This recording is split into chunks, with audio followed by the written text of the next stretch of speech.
তরুণদেরকে নিয়ে কাজ করা হলে সমাজের সামগ্রিক উন্নয়ন তথা ভবিষ্যতের দিকে গুরুত্ব আরোপ করা হয়। আর তরুণ সমাজের উন্নতির দিকে সবথেকে একটা বড় বাধা হচ্ছে মাদকাসক্তির ভয়াল থাবা।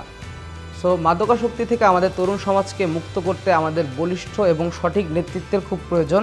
তাই বলিষ্ঠ নেতৃত্বের মাধ্যমে আমাদের তরুণ সমাজকে সামনে এগিয়ে নিতে তথা ঝালকাঠিবাসীর সামগ্রিক উন্নয়নের স্বার্থে আমি মনে করি উপজেলা চেয়ারম্যান হিসেবে খান আরিফুর রহমান সাহেবের কোনো বিকল্প নেই। তো আগামী 21শে মে আসন্ন উপজেলার চেয়ারম্যান নির্বাচনে আমি সবাইকে অনুরোধ করব, আপনারা দিনমজুরি নেতা, গরিব অসহায় মানুষের নেতা, নারী এবং শিশুদের নেতা, তরুণদের নেতা এবং সর্বোপরি আমার বাবা খান আরিফুর রহমান সাহেবকে আবারও সর্বসাধারণ মানুষ মিলে আনারস মার্কায় ভোট দিয়ে আপনাদের ভালোবাসা সিক্ত করবেন এবং উপজেলা চেয়ারম্যান হিসেবে আপনাদের সেবা করার সুযোগ দিবেন।